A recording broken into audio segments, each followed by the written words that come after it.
안녕하세요. 저는 30살이 된 여자이고요. 동갑인 남편과 재작년에 결혼해서 최근까지는 별탈 없이 잘 지내고 있었습니다.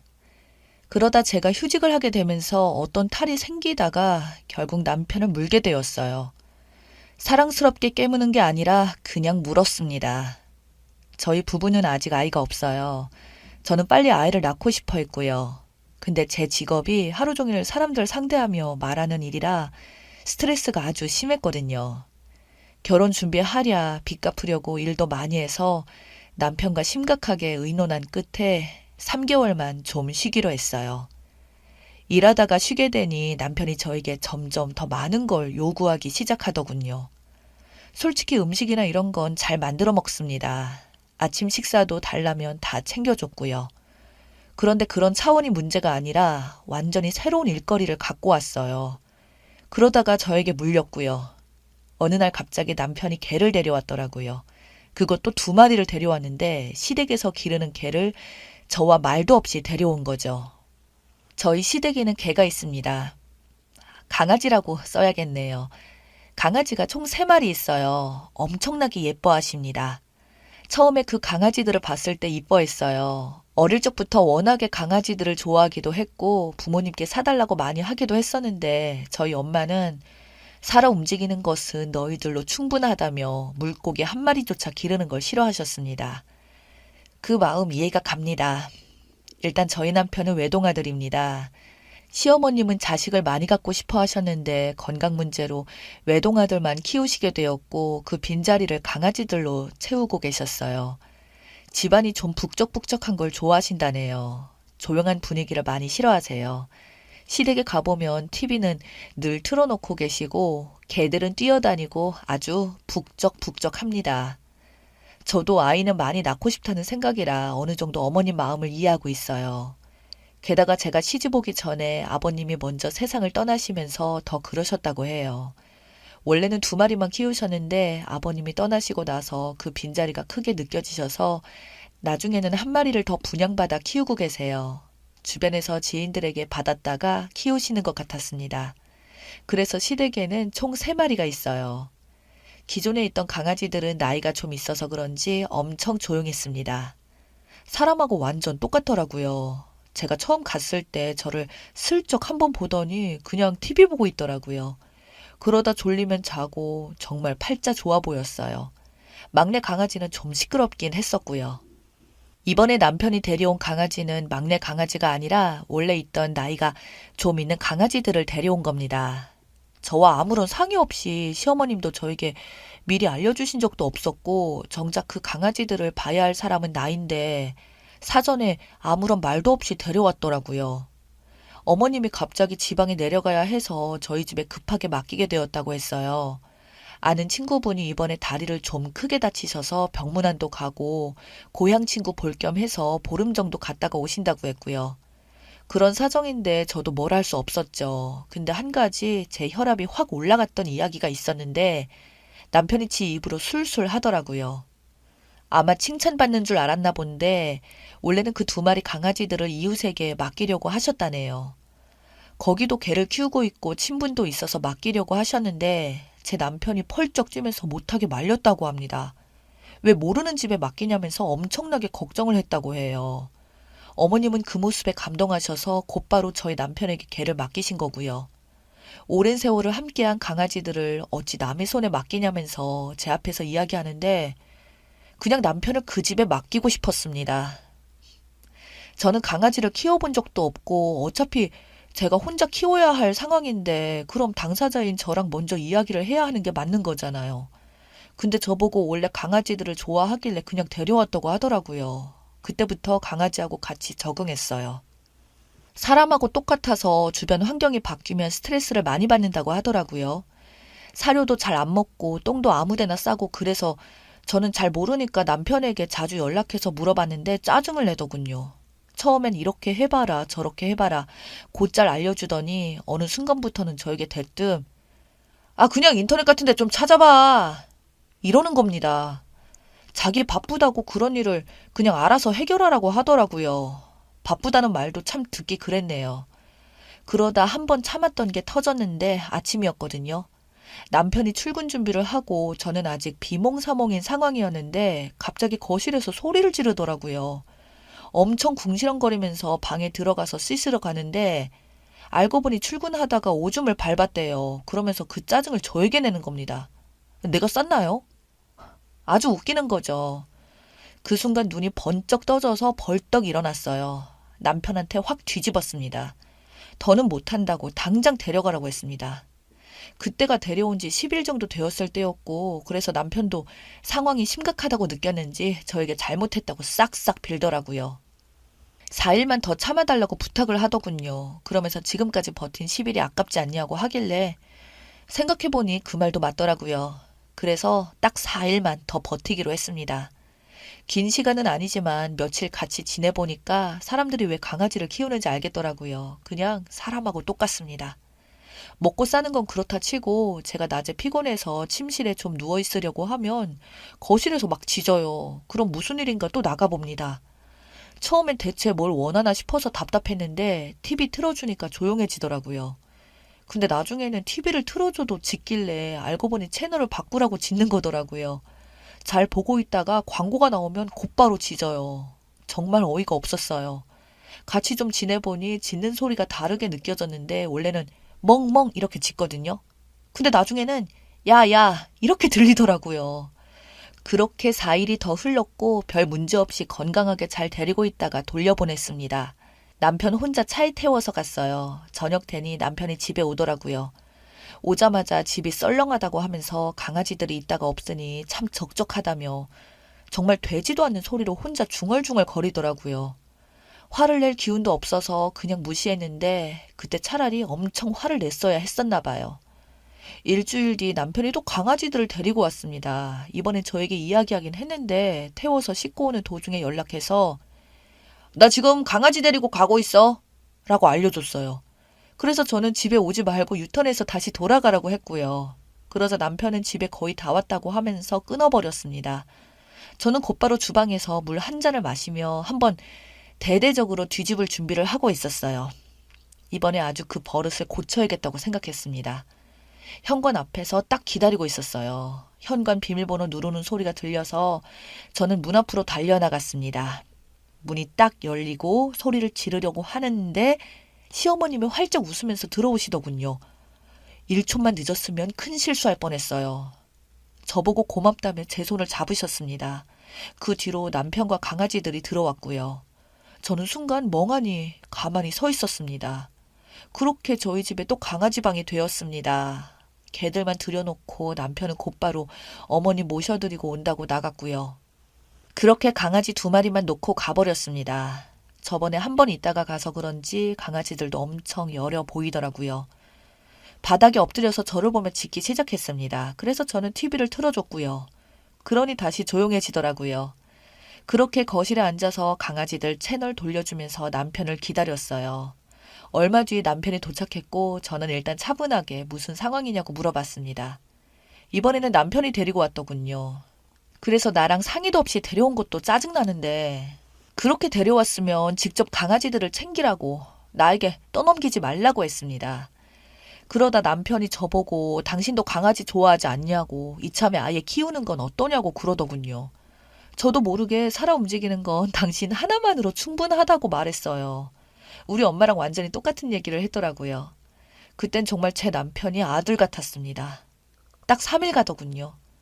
그때까지는 남편이 와서 산책도 시키고 청소도 하고 다 하더니 딱 3일 되니까 피곤하다고 오자마자 드러눕고 예전과 다를 게 하나도 없었습니다. 그래서 제가 이럴 거면 그냥 다시 돌려보내라고 나는 절대 못한다고 소리를 질러버렸고요. 그때 남편이 엄청 어이없는 말을 저에게 하더라고요. 가족처럼 생각하라네요.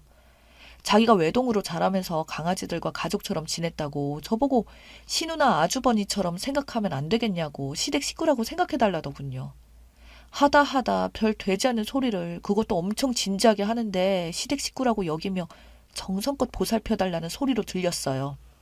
남편이 저렇게 가족 이야기까지 하면서 말도 안 되는 소리를 하길래 저도 똑같이 말도 안 되는 짓을 하기로 결심했죠. 다음날 남편이 퇴근해서 들어오더라고요. 강아지들은 쳐다도 안 보고 피곤하다면서 방으로 들어가 버리더군요. 저는 거실에 앉아 강아지들과 대화를 하기 시작했어요. 개처럼 짖기 시작했습니다. 방에 있는 남편이 깜짝 놀라 뛰어나오더니 저보고 지금 뭐 하는 거냐고 물어보더라고요. 그래서 제가 가족 회의 중이라고 했어요. 지금 신우들하고 이야기하고 있으니까 상관 말라고 방에 들어가 있으라고 했어요. 그러자 남편은 제 앞에서 막 웃으면서 알겠다고 회의 잘하라며 들어가 버리더군요. 그 뒤로 남편에게 문자가 오면 멍멍이라고 딱 두 글자만 써서 보냈고요. 그때까지도 남편은 웃으면서 아주 즐겁게 받아주더라고요. 제가 장난치는 줄 알았는지 상황의 심각성을 전혀 못 느끼는 것 같았어요. 그래서 언제까지 그러는지 두고 봤습니다. 주말이었어요. 남편은 늘어지게 푹 자더니 일어나자마자 배고프다고 하더군요. 그래서 딱 1분 만에 밥을 차려줬습니다. 밥그릇에는 사료를 담았고요. 국그릇에는 물을 담아왔어요. 그리고 밥 먹자 하면서 불렀어요. 남편은 식탁을 보자마자 이게 뭐냐며 저에게 짜증을 부리더라고요. 어제 야근해서 힘든데 왜 먹는 걸로 장난치냐고 하길래 그래서 제가 신우들은 좋아하던데? 신우들 나이가 사람으로 치면 50살이 넘던데 어른들 입맛에 맞춰서 차려야지. 그래서 남편은 저에게 고개를 절레절레 흔들며 라면이나 끓여 먹겠다고 주방으로 갔어요. 근데 제가 이미 싹 다 치워버린 상태라 아무것도 없이 텅텅 비어 있었습니다. 그래서 제가 남편에게 이야기했어요. 먹기 힘들면 물에 불려서 줄까? 결국 남편은 편의점에 가서 컵라면 사다가 먹더군요. 제가 옆에서 그랬어요. 앞으로 시누이들이 집에 오면 사료 먹을 생각해? 라고 친절하게 이야기해줬습니다. 그날 저녁 그 사건이 터졌어요. 제가 남편을 물어버렸습니다. 남편이 하루 종일 누워서 핸드폰만 잡고 있더라고요. 강아지들 좀 챙기라고 해도 나중에 한다면서 듣지 않았어요. 역시 말로 하니까 통하지 않나 했습니다. 누워있는 남편에게 다가가서 팔뚝을 잡고 그냥 확 물어버렸어요. 그러자 화들짝 놀라며 벌떡 일어나더군요. 저보고 미쳤냐고 소리치길래 저는 아무 말도 하지 않고 그냥 으르렁거렸어요. 저는 대화를 하고 있었습니다. 그리고 또 침대에 눕길래 제가 다가가 물어버리려고 했어요. 그렇게 결국 남편은 거실 청소를 했습니다. 확실히 그 방법이 잘 통하더라고요. 저녁에 산책 좀 시키려고 했는데 이번에는 침대에 누워 자는 척을 하더라고요. 제가 가까이 다가가자 갑자기 일어나서 산책을 나가더라고요. 다음날 어머니께 전화가 왔어요. 강아지들 보느라 힘들겠다며 걱정하시면서 오늘 저녁에 데리러 오시겠다고 하셨습니다. 제가 아니라고 더 쉬다가 오시라고 천천히 볼일 다 보셔도 된다고 말씀드렸어요. 그리고 나서 곧바로 남편에게 전화가 왔습니다. 저보고 무슨 소리를 했냐고, 왜 엄마가 좀 더 쉬다 오신다고 하냐고 화내더니 남편이 중간에서 빨리 데려가려고 했다더군요. 그래서 저녁에 오실 것 같다고 이야기하길래 제가 저녁은 어떻게 하시냐고 물어봤어요. 사실 그게 제일 중요한 일이잖아요. 제가 식사 문제로 예민하게 질문하자 저보고 사료로 장난치면 안 된다고 그러더니 나중에는 문자로 저녁 준비하지 말라고 자기가 알아서 하겠다고 하더라고요. 그렇게 남편은 집에 와서 강아지를 데리고 어머니 모셔다 드리러 가더라고요. 그날 이후로 저희 집에 강아지를 데려오는 일은 없었어요. 나름 잘 해결된 것 같긴 한데 한 가지 문제가 제가 가까이 다가가면 기겁하며 도망갑니다. 그게 좀 걸리네요. 휴직한 이유가 아이를 가져보려고 한 건데 시간이 조금 더 걸릴 것 같습니다.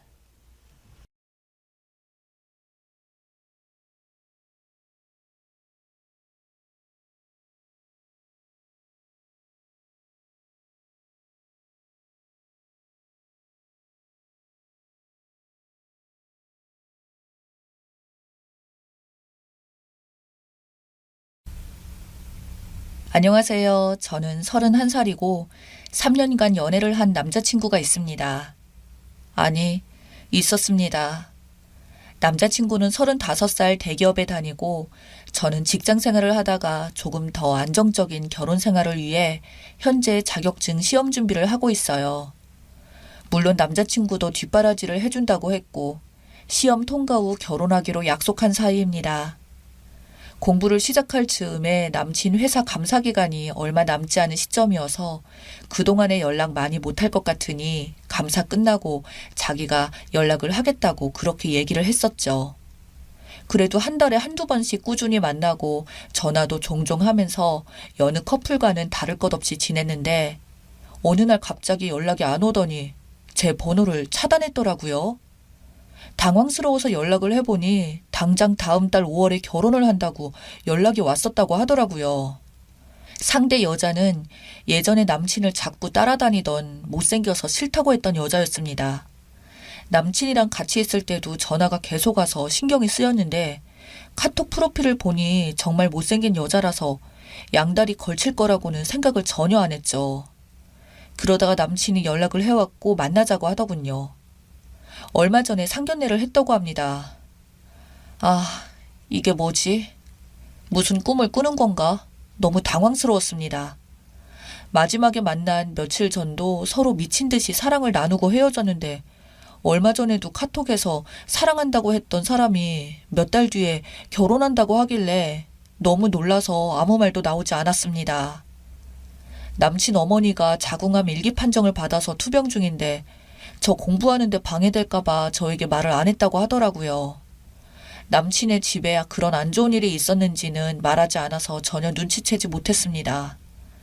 근데 실비보험 가입된 게 없어서 수술비와 병원비 앞으로 드는 항암 치료비 빚이 거의 5천만 원 정도에 아버님 채무까지 자기가 버는 월급으로는 감당이 안 되는데 그 여자가 어머니 투병에 들어가는 비용을 다 내줬다고 하네요. 자기 엄마가 암으로 스트레스를 너무 많이 받아서 시설 좋은 요양병원에 가고 싶다고 하시는데 거기가 매달 1,000만 원씩 나가니 그 비용을 다 내겠다고 했대요. 여자 쪽 집이 부자라서 여자가 너무 원해서 결혼하면 다 해준다고 했다네요. 그래서 엄마를 살리려면 결혼을 해야 한대요. 그래야 자기 엄마가 산대요. 나와 한마디 상의도 없이 왜 그랬냐고 하니까 너가 돈 해줄 수 있어? 하네요. 그 여자랑 사귄 지 3주 만에 초고속으로 결혼하기로 하고 그 여자네 건물에 있는 예식장에서 결혼하기로 하고 혼인신고부터 하자고 해서 식장 예약하고 바로 혼인신고까지 마쳤대요. 법적으로 다 마치고 나서 상견례는 나중에 하고 저한테 연락을 한 거였죠.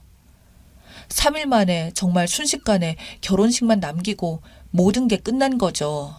그러면서 저한테는 자기야 여보야 하면서 사랑하는 건 너뿐이야. 그 여자랑 결혼해도 불행할 거야.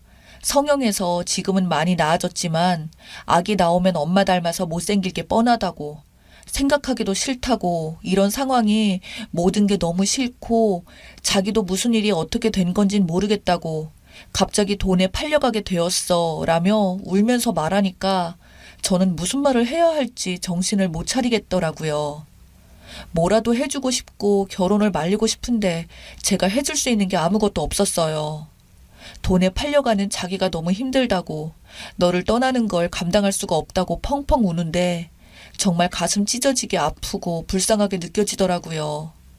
자기가 돈으로 여자 집에 팔려가는 입장이라 앞으로 자주 연락하기 힘들겠지만 그래도 너랑 도저히 못 헤어지겠으니 간간히 안부 묻고 계속해서 만나고 싶다고 하더라고요. 이게 진짜 무슨 상황인지 저도 모르게 숨겨진 여자로 지내라는 건지 그때는 상황 파악이 안 되고 이 사람이랑 영영 헤어지는 건 아니구나 오히려 안심이 되었습니다. 저랑 3년을 죽도록 만났는데 아직 헤어짐은 아니야. 서로 이렇게 없으면 죽을 만큼 사랑하는데 계속 볼 수 있으니 다행이다 이러면서 어떻게 다른 사람이랑 이렇게 급하게 결혼이 확정될 수 있는 걸까. 게다가 여자는 지금 이런 상황에 대해 아는 것이 하나도 없대요. 저와 보며 만나는 거 알면서도 꼬리치는 건데 양다리 걸친 건데 아무것도 아는 것이 왜 없는지는 알고 있는데 저와의 연락을 차단시킨 거겠죠. 사실 머리가 뒤죽박죽이고 이 모든 상황을 어떻게 풀어내야 할지도 모른 채 이게 뭐지? 어쩌지? 이제 어떻게 하지? 덜덜 떨리기만 했습니다. 하루 종일 먹지도 못하고 잠도 못 자고 울다가 지쳐서 깜빡 잠들었다가 해요. 정말 죽고 싶어요. 하루하루가 지옥 같아요. 제가 이런 상황에서 어떤 행동을 해야 할까요? 남자친구도 저도 아직 서로 많이 사랑하고 있는데 진짜 이대로 이렇게 남친이 말한 대로 세컨드라로 해야 할까요? 어떻게 방법이 없을까요? 너무 붙잡고 싶은데 이미 많은 것이 진행되었고 저의 모든 것 다 포기하고 부모님 병가로 직장 다시 구해서 병원비를 벌어야 할까요? 남자친구가 너무 힘들어서 홧김에 내린 결정일 거예요. 아, 결혼을 미룰 수 있는 방법을 찾아봐야겠어요. 추가 후기입니다. 사람이 미치면 아무리 누가 말려도 방법이 없죠. 제가 쓴 글을 보고 나니 냉정을 찾은 후 정말 바보였구나라는 생각이 들더라고요. 나 정도 배우고 사회생활하는 여자가 저런 쓰레기 같은 남자놈한테 목매여서 병가를 내고 병원비 갚으면서 살 수 있다고 세컨드라도 하겠다고 했더라고요. 적은 글을 보니까요. 제 변명을 조금 하자면요. 저는 남친을 너무너무 사랑했어요. 이렇게 나랑 잘 맞는 사람이 있을까 할 정도로 모든 취향이 맞는 사람이고 대기업 다니는 남친의 연봉도 괜찮고 전문직이고 이 사람과 결혼하면 모든 게 완벽할 것이다 라는 노망이 저를 지배했고 3년이나 연애를 했으니 이제 결혼만 남아 있었고요. 결혼할 거라고 믿어 의심하지 않았던 사람이 돈에 팔려 원하지 않은 결혼을 한다는 사실에 제가 아무것도 판단 못하고 있었던 것 같습니다. 이틀 동안 아무것도 못 먹고 잠도 못 자고 울기만 해서 정신 상태가 혼미한 상태인데 갑자기 너무 배고파서 쓰러질 것 같은 거예요. 마침 찬밥이 남아서 이것저것 넣고 고추장 넣고 비벼서 허겁지겁 허기를 때웠는데 갑자기 현타가 오는 겁니다. 이 상황에 배가 고파서 밥 먹는 것도 웃기고 남친과 이렇게 되어서 죽을 것 같아도 죽지는 않는구나. 먼저 배고파 굶어 죽겠구나 싶어서 밥을 먹는 내 꼴이라니. 근데요, 그때 정신이 번쩍 들면서 이건 완전히 사기인데? 이놈의 자식이 양다리인데 그 이상도 그 이하도 아니고 나는 갑자기 버려진 건데 하고 정신이 번쩍 들더군요. 네, 맞아요. 전 양다리인데 그 여자한테 진 거예요. 그래서 남자친구한테 버려진 거예요. 이별에도 예의가 있는데 거기다 뒤통수까지 맞은 거죠. 자궁암 1기 수술비 5천만 원. 이게 날 호구로 봤구나. 그리고 자궁암 1기였고 우리나라 의료보험에서 암 환자는 자기 부담금 10%인가 5%인가 밖에 안 되거든요.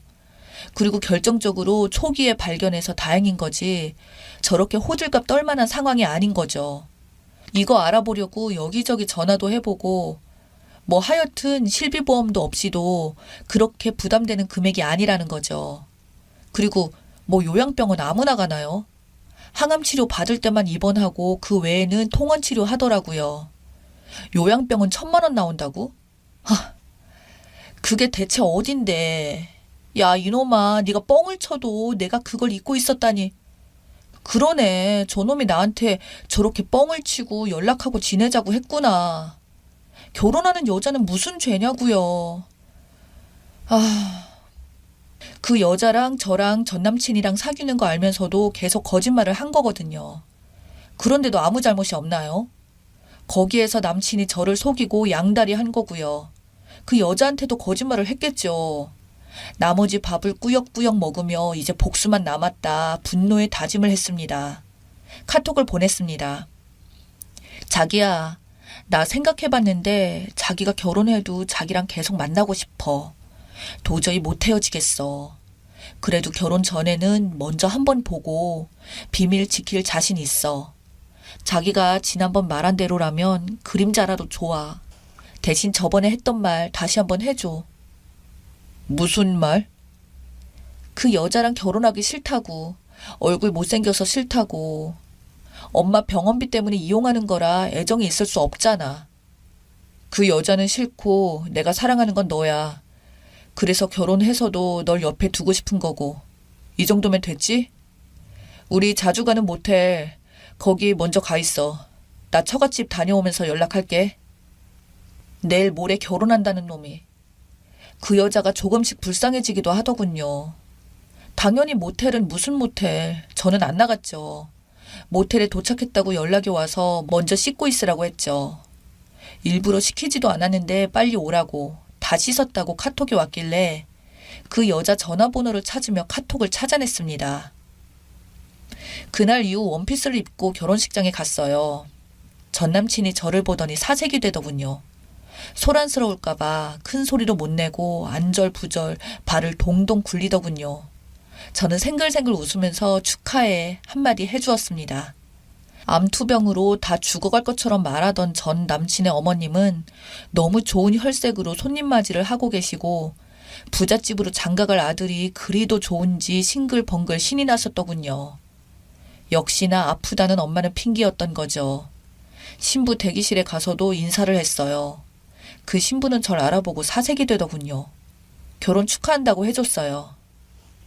남의 남친 이렇게 돈으로 뺏어가니 좋냐? 축하해. 천년만년 잘 살길 바래. 너 신랑이 그저께도 모텔 잡아놓고 기다리던데. 내가 그래도 혼인신고도 했고 결혼식도 앞둔 남자랑 자면 안 되겠다 싶어서 안 갔더니 카톡에 불이 났더라. 너 결혼해서 조심해. 저 남자 결혼 약속한 여자친구 있는데도 양다리 걸치다가 결혼 이틀 전에도 바람핀 남자야. 야, 너 줄 테니까 쓰레기 잘 관리하면서 살아라. 하고 손에 봉투 하나 쥐어주고 왔습니다. 보내준 사진까지 선명하게 인화해서 줬습니다. 뒤통수에서 신부가 소리를 지르는 걸 보며 전 남친은 신부 대기실로 뛰어갔고 친구들을 통해서 결혼식이 난장판이 되었다고 얘기를 들었습니다. 조용하지만 엄청난 복수를 한 거죠.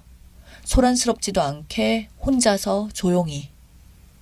신부가 지른 소리에 놀라서 다들 뛰어왔는데 신랑의 카톡 내용과 사진을 다들 보게 된 거죠. 신부 측 부모님들과 신부 친구들, 친척들이랑 신랑놈이 결혼 전에 바람 피우려고 수작질한 걸 들켰으니 어떤 부모가 그 결혼을 계속 진행하겠습니까? 신부도 그렇고요. 그날 결혼식은 깨졌고 위약금은 신랑 측에서 다 위자료까지 물게 되었나 봅니다. 여자 쪽에서는 혼인 무효 소송 중이라고 들었습니다. 저도 전 남친이 집으로 쫓아오면 험한 일 당할까봐 이사 가려고 집을 내놓고 본가에 내려왔습니다. 여기는 모르거든요. 애초에 돈이 그렇게 좋으면 나랑 깨끗이 정리하고 나랑 했던 결혼 약속을 취소를 했어야지. 한마디로 한심한 남자였어요. 읽어주셔서 감사합니다.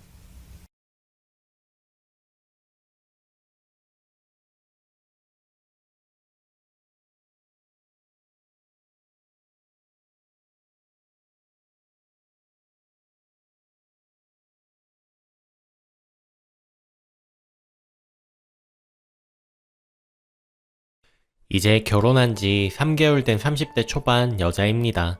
3개월 정도면 한창 신혼에 시댁하고도 서로 조심해야 할 관계인데 돌이킬 수 없는 일이 일어났습니다. 제가 시어머니 앞에서 맞는 말을 하다가 뺨을 맞았습니다. 진짜 너무 황당하고 화가 나는데 시댁 가서 한판 하기 전에 속풀이 겸 글을 올립니다. 글 올리면서 저도 시댁 가서 할 말 좀 하고 조언도 듣고 싶어서요. 우선 제 소개부터 할게요. 남편이랑은 3년 연애하고 결혼하게 되었습니다. 물론 사랑해서 만났지만 연애 초반 때부터 경제력이 없는 남친 뒷바라지하며 살았습니다. 저는 어린 시절 유복하게 자라서 어려움도 잘 모르고 자랐고 지금도 친정이 넉넉한 편입니다. 그리고 저도 프리랜서로 일을 빨리 시작했기에 금전적인 부분에서는 부담이 별로 없이 살아왔습니다.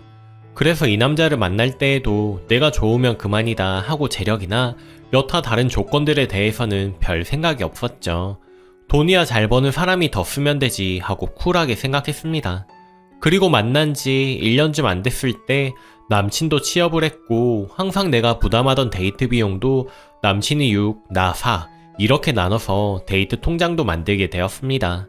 1년을 거의 제가 부담하다가 그렇게 서서히 바뀌어가니 뭔가 남친이 점점 발전하는 모습으로 보여서 시간이 지나면 더 좋아지겠지 생각을 했습니다. 그리고 그때는 결혼 생각도 없었기에 딱히 남친이 돈을 어떻게 관리하고 월급을 어떻게 쓰는지 간섭하지 않았습니다. 어쨌건 그건 남친 돈이었으니까요. 하지만 막상 결혼 얘기가 오가자 남편이 시댁 빚 갚느라 모아둔 돈이 없다는 걸 알게 되었고 남친이 자기는 아직 준비가 안 된 것 같다며 결혼을 미루자고 하더군요. 주변에서도 결혼할 사람이면 빨리 결혼하는 것이 돈을 모으는 거다라고 이야기도 하고 제가 남편을 설득하게 되었습니다. 결혼하고 모아도 된다고 결혼해서 서로 돕고 사는 게 부부 아니냐며 설득을 하였죠. 그리고 그 과정에서 친정에서 이 사실을 알게 되었고 여력이 되시는 부모님께서는 제대로 결혼을 못하는 부분을 안타깝게 생각하셨습니다. 그리고 감사하게도 친정에서 집을 해주신다고 하더라고요. 저도 친정에서 죄송해서 제가 살고 있던 빌라를 팔고 판 그 돈을 친정 부모님께 드리기로 하였죠. 참고로 빌라는 순수하게 제 돈으로 산 빌라이고요. 빌라가 크기도 작고 작업용 스튜디오에 침대만 있는 구조라서 신혼집으로는 안 맞았거든요. 그래서 친정의 도움을 받게 된 거죠. 남친과도 상의 끝에 내린 결론이고 상황이 이렇다 보니 예단 예물도 생략하게 되었습니다. 친정 엄마는 모든 걸 생략하는 결혼을 안타까워는 하셨지만 저의 의견을 최대한 존중해 주셨습니다. 그리고 서로 모아둔 돈을 합해서 그 밖에 결혼 비용으로 쓰게 되었고 시댁에서는 어떤 지원을 해주었냐고요? 시댁에선 어떠한 경제적 도움도 받지 못하였습니다. 하지만 남친이 시댁 빚 갚느라 힘들어하는 걸 알았기에 딱히 내색은 하지 않았습니다. 어차피 남친의 성실하고 사람 됨됨이에 반했기에 내가 좀 더 여유 있으니 내가 더 하자는 심리로 결혼을 추진했던 거였으니까요. 그런데 결혼하고 자꾸 시댁에서 간섭이 들어오더군요. 말씀드렸다시피 저는 프리랜서고 남편은 직장을 다니기에 저는 거의 집에 있습니다. 프리랜서인 분들은 아시겠지만 나름의 고충이 있어요. 쉬는 구역과 일하는 구역이 같은지라 쉬는 시간과 일하는 시간이 분리가 잘 안 되니 효율성이 떨어질 때도 있고 그로 인해 집중도가 떨어질 때도 있습니다. 특히나 이런 부분을 이해 못하는 시댁이 있고 그 시댁이 방문이 잦다면 정말 미칠 노릇이죠. 일이 들어오는 게 들쭉날쭉한지라 어떨 때 시어머니가 들이닥치면 여간 피곤한 것이 아닙니다. 결혼할 때 예단 예물도 안 했겠다, 상견례를 할 때도 딱히 우리 집 재산 얘기나 그런 걸 하지 않았기에 시댁에서는 우리 집 재력이나 내 경제력을 잘 모르십니다. 집도 남편이랑 나랑 둘이 모은 돈 합치고 대출해서 산 집인 줄 아십니다. 남편이 이제껏 빚도 꼬박꼬박 갚고 자기도 용돈도 틈틈이 해주니 남편이 저보다 돈을 많이 버는 줄 알고 있으시더라고요. 결혼 전에 또 남편이 친정에서 집 해온 건 딱히 안 말했으면 좋겠다고 해서 바보같이 그러라고 했습니다. 제가 주눅 들어있던 남편이 불쌍해서 별 생각 없이 알겠다고 한 것이었는데 지금 생각해보면 제가 너무 순진하고 바보 같았네요. 또 남편 하는 말이 엄마 아빠가 고지식한 분들이셔서 집안 차이 나는 거 시댁이 알면 아들 팔려간다고 알아 누우실 분들이라고 말하기도 했습니다. 어쨌든 매주 서너 번은 연락도 없이 찾아오시는데 일하는 도중에 찾아오시는 것도 힘들지만 오시면 당최 가실 생각을 안 하십니다. 제가 일해야 한다고 하면 집에서 이래저래 놀면서 무슨 일이냐고 콧방귀를 뀌십니다. 안 그래도 바쁜데 네가 집에서 하는 게 뭐냐며 말하시기도 합니다. 옛날 분이시고 어차피 내가 하는 일 구구절절 설명해봐야 듣지도 않으실 분인 걸 알기에 말하기도 입 아프고 피곤해서 적당히 맞춰주다가 남편 핑계대고 나오곤 해요. 그런데 점점 선을 넘으시더라고요. 오실 때마다 안방 열어보고 제 물건을 뒤지고 집에만 있는 애가 사치가 심하다면서 이런 것도 다 우리 아들 주머니에서 나가는 거 아니겠냐며 말도 안 되는 소리로 잔소리를 시작하십니다. 거기다 옷이나 화장품 한두 개씩 집어 가시기도 해요. 진짜 왜 말 안 하냐 하시는데 말하면 내 입만 아플 지경입니다. 어머님, 저도 돈 벌어요. 저 프리랜서고 재택근무이기 때문에 집에서 일하는 거예요. 어머님 아들 회사에서 일할 때 저는 똑같이 집에서 일한다 생각하시면 돼요. 이렇게 말하면 그걸 누구 코에 붙이겠냐며 코 묻은 돈 네 용돈이나 하겠지 하십니다. 그럴 때마다 남편 얼굴을 봐서 참자 하고 말을 말자 하는 생각에 입을 다물어 버려요. 설명이 길었네요. 그러다 오늘 사건이 터지고 말았습니다. 일하는 거 데드라인이 코앞이라 작업물 보내놓고 최종 확인받고 쉬고 있을 때 누가 오는 소리가 들려서 보니 시어머니랑 시누이가 들이닥친 겁니다.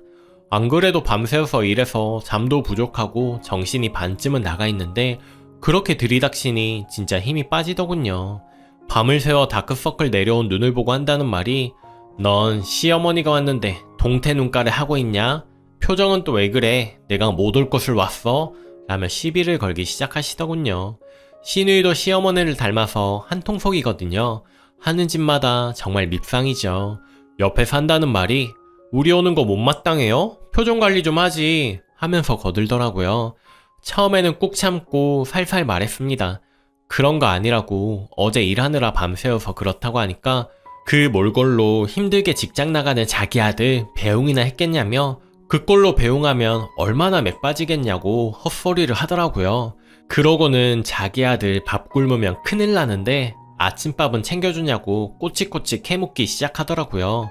몸은 힘들고 잠은 못 자서 머리가 빙빙 도는 와중에 침입자들이 갑자기 나타나서는 카랑카랑한 목소리로 옆에서 쨍알쨍알 대고 잔소리가 끝없이 이어지는데 정말 참기가 힘들더라고요. 또 지네 엄마랑 똑 닮은 시누이가 제 안방에 들어가려는 모습이 거슬려서 인상을 찌푸리게 되었습니다. 시어머니가 거기다가 더 보태시더라고요. 왜, 우리가 와서 불만이야? 표정은 정말 죽상을 해가지고 그렇게 기분 나쁜 걸 팍팍 티내면 무서워서 어디 아들네 집에 오겠니? 남편 만나 집에서 호강하는 주제에 시어머니를 개떡같이 알아도 유분수지. 뭐 그렇게 네가 집에 사는 게 많다고 맨날 그렇게 인상을 쓰고 있어? 하면서 삿대질까지 하시더라고요. 슬슬 스팀이 오르는데 한마디 더 보태십니다. 너희 친정 부모님은 아시니? 네가 이렇게 편하게 사는 거, 딸이 이렇게 편하게 사는 거 알면 사위한테 잘하셔야 할 텐데 널 어떻게 가르치셨길래 네가 고마운 것도 모르고 살아? 하시며 친정까지 걸고 넘어지시더라고요. 화나서 참을 수가 없더라고요. 그래서 한마디 했습니다. 지금 어머니가 그렇게 당당하게 들어와 있는 집이 제 집인 건 아세요? 이게 누구 돈으로 산 집이라고 생각하세요? 했더니 시어머니가 말하기를 여기가 웬 네 집이냐? 우리 아들 집이지.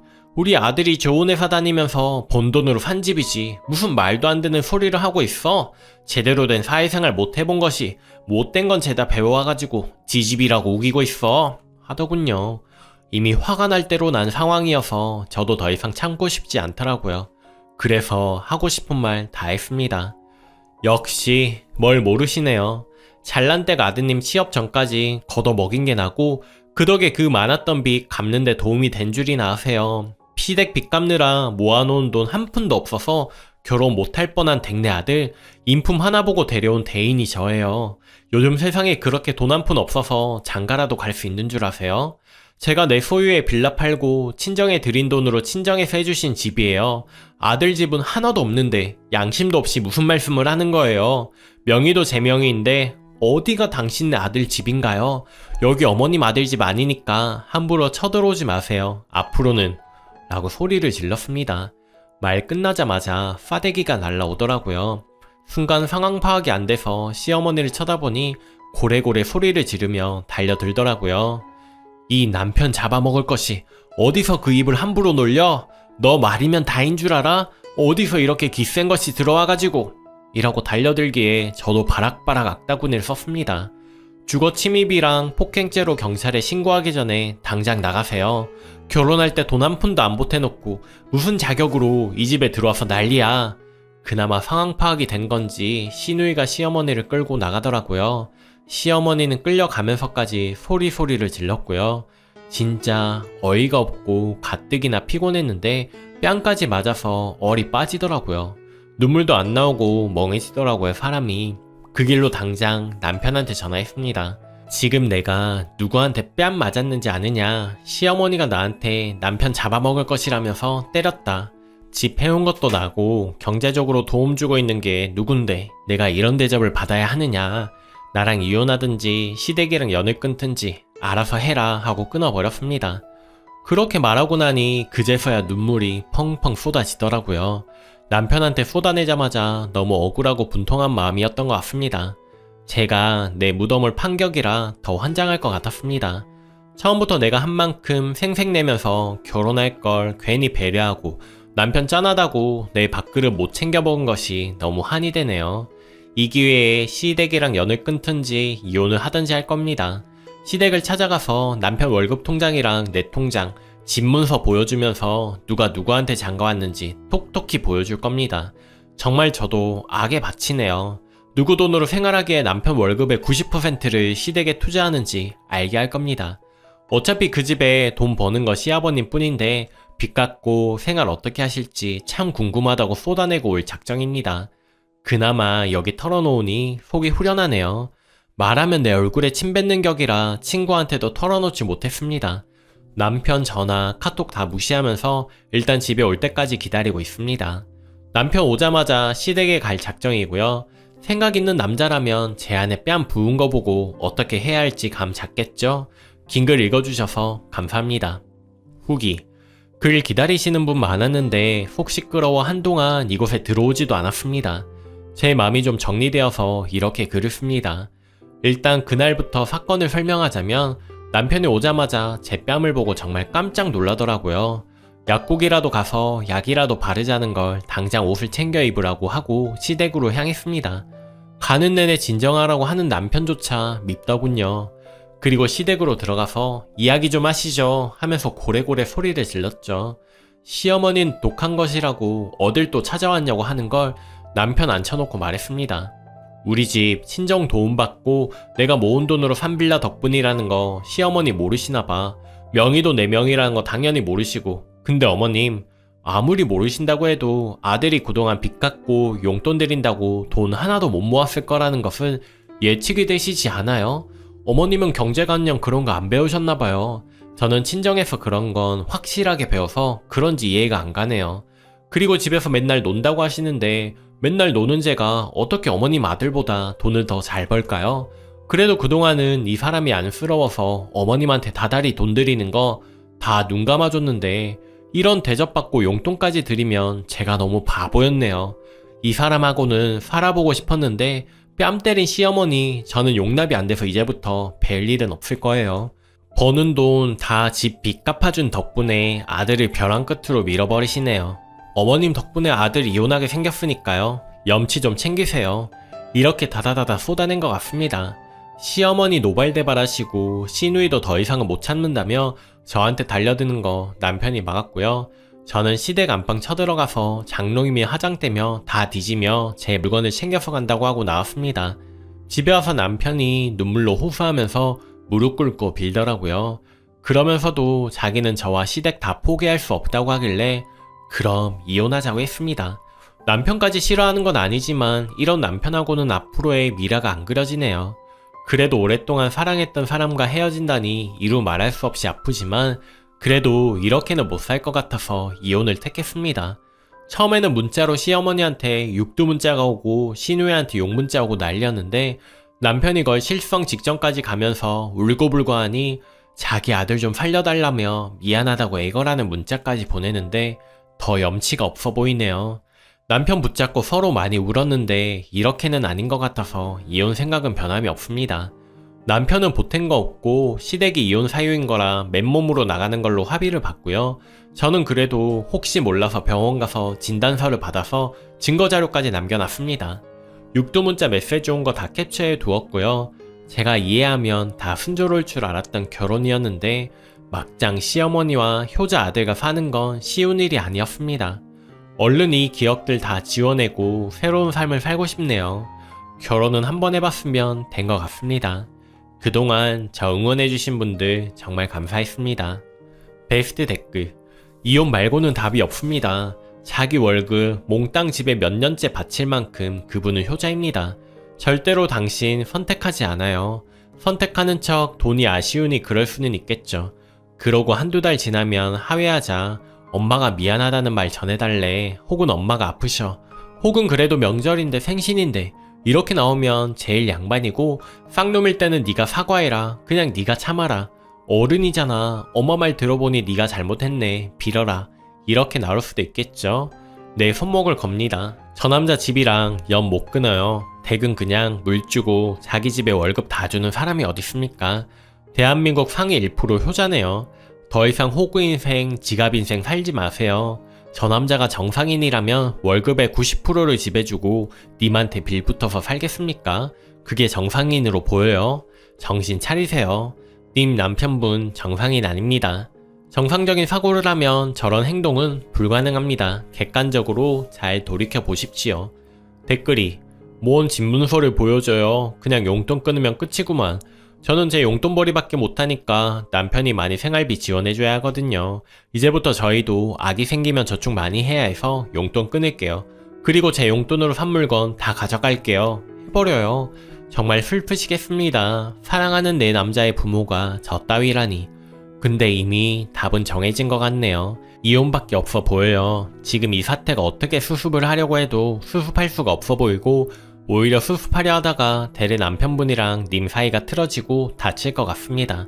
괜히 남의 천륜 끊으려고 하지 마시고 님이 남편이랑 정리하세요. 요즘 이혼자 흠도 아니래요. 능력이 좀 되시는 것 같은데 이혼하시고 새로운 사랑을 찾으면 되죠. 오늘 제가 준비한 사연은 여기까지입니다. 저는 더 재미있는 사연으로 매일 저녁 7시 30분에 만나겠습니다. 구독, 좋아요 눌러주신 여러분 항상 행복하시고 감사드립니다.